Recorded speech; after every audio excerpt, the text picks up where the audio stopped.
नमस्कार, बहुत स्वागत है आप सभी का। मैं हूं आपके साथ अंजलि सिंह। भारत से गेहूं के निर्यात पर लगी रोक के चलते मध्य प्रदेश के गेहूं निर्यातकों का करोड़ों रुपए अटक गया है। मुंबई और कांडला पोर्ट पर इस वक्त करीब 7,000 ट्रकों से ज्यादा गेहूं अटका हुआ है, जिसमें से 4,000 से ज्यादा ट्रक सिर्फ मध्य प्रदेश से ही है। अनाज व्यापारिक संगठनों ने प्रधानमंत्री नरेंद्र मोदी को लेकर इस मामले में जल्द से जल्द कदम उठाने का आग्रह किया। संगठन के नेता गोपाल दास अग्रवाल ने मांग की है कि या तो सरकार इस 7,000 ट्रक गेहूं को निर्यात करने की अनुमति दे या कोई वैकल्पिक इंतजाम करे, ताकि व्यापारियों के घाटे की भरपाई हो सके। पूरे देश में ज्यादा गर्मी के चलते गेहूं की फसल को काफी नुकसान हुआ था, लेकिन मध्य प्रदेश में गेहूं की बम्पर पैदावार के चलते बड़ी मात्रा में गेहूं निर्यातक के लिए व्यापारियों ने इसे खरीदा था। इस वजह से किसानों को एमएसपी से ऊंचे दाम भी मिले थे, लेकिन केंद्र सरकार के निर्यात पर बैन के आदेश के बाद गेहूं की कीमतों में बहुत कमी देखी जा रही है। कुल मिलाकर सबसे ज्यादा उत्पादन करने वाले राज्य मध्य प्रदेश पर निर्यात पर लगे बैन की सबसे ज्यादा मार देखने को मिल रही है। और हमारे साथ अभिलाष मिश्रा, न्यूज एडिटर, जुड़ गए हैं। अभिलाष, जिस तरीके से यहाँ पर ये बात सामने आ रही है कि अब पोर्ट पर 7,000 ट्रकों से ज्यादा गेहूं अटका हुआ है और जो उसको लेकर मांग भी की गई है, क्या वो अब साफ होती हुई दिखाई देगी? देखिए अंजलि, ये बड़ी तेजी से घटनाक्रम में बदलाव हुआ है। हमें ये समझना होगा कि अब से कुछ दिन पहले पीएम नरेंद्र मोदी ने ये ऐलान कर पूरी दुनिया को चौंकाया था कि हम पूरी दुनिया की जो नीड्स हैं उसे पूरा करने के लिए, खाद्य सामग्री के लिए हम तैयार हैं। हम पूरी दुनिया का पेट भरने के लिए तैयार हैं, जिसको देख करके ये लगा था कि शायद भारत इस बार निर्यात का बहुत बड़ा रिकॉर्ड बनाने जा रहा है, और जो हम बना भी सकते थे।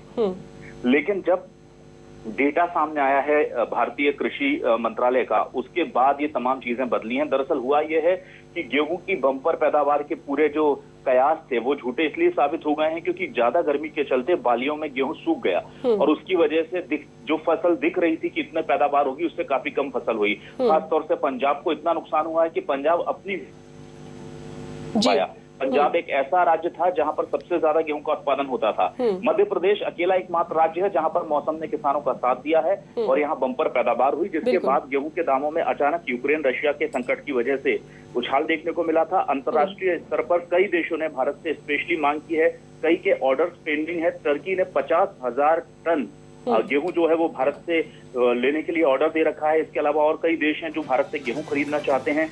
बहुत तेजी से गेहूं निर्यात भी हो रहा था, लेकिन अचानक से जब ये डेटा सामने आया है कि भारत का गेहूं उत्पादन उतना नहीं हुआ है जितना हमने सोचा था, उसके बाद एक और डेटा सामने आता है कि पिछले 5 साल का सबसे कम स्टॉक भारत के पास खाद्यान्न जरूरतों का बचा है। मतलब ये साफ है कि भारत के पास जो भारत की नीड है, चाहे वो प्रधानमंत्री खाद्यान्न योजना हो, चाहे राशन राज्य सरकारों के जरिए मिलने वाला गेहूं हो, ये तमाम जो जरूरत है उतना हमारे पास अभी है नहीं। उसे देखते हुए भारत सरकार ने बड़ा कदम उठा लिया है और निर्यात पर बैन लगा दिया। बिल्कुल। लेकिन ये बैन जो लगाया गया है अभिलाष, लेकिन क्या लगता है आने वाले समय में इस पर अब कोई वैकल्पिक इंतजाम किए जाएंगे जिस हिसाब से जो मांग की जा रही है उसके आधार पर? देखिए क्या हुआ है कि कुल 7,000 ट्रक इस वक्त सिर्फ 2 पोर्ट, मुंबई और कांडला जो पोर्ट है, सी पोर्ट है, जहाँ से सबसे ज्यादा निर्यात होता है, वहां फंसे हैं। और अंजलि, आप अंदाजा लगाइए कि इन 7,000 में से 4,000 ट्रक जो हैं वो केवल मध्य प्रदेश के एक्सपोर्टर्स के हैं।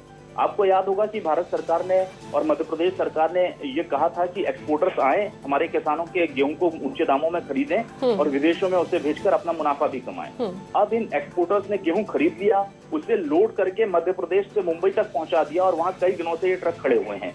इसे देखते हुए जो किसान संगठन, व्यापारी संगठन है खासतौर से, उन्होंने प्रधानमंत्री को चिट्ठी लिखकर मदद की गुहार लगाई है और कहा है कि या तो ये जो पहुंच गया है 7,000 ट्रक, इसे एक्सपोर्ट करने दीजिए या इसे सरकार खुद खरीद ले ताकि उनका घाटा कम हो सके। बिल्कुल। अब देखना ये है कि सरकार इस पर क्या कदम उठाएगी, लेकिन सरकार को कदम जरूर उठाना पड़ेगा। इसके अलावा एक जो इसका सबसे बड़ा इम्पैक्ट हमारे किसानों पर हुआ है वो ये हुआ कि जैसे ही एक्सपोर्ट पर बैन लगा, व्यापारियों ने गेहूं खरीदना बंद कर दिया और उसकी वजह से गेहूं की जो अच्छी कीमतें मिल रही थी, पहली बार हमने देखा था कि एमएसपी से ज्यादा पर किसान खुले में व्यापारियों को गेहूं बेच रहा था, मंडियों में, सरकारी मंडियों में नहीं जा रहा था। वो कीमत बहुत कम नीचे आ गई है, बहुत नीचे आ गई है। तो किसानों को घाटा है, एक्सपोर्टर्स को घाटा है।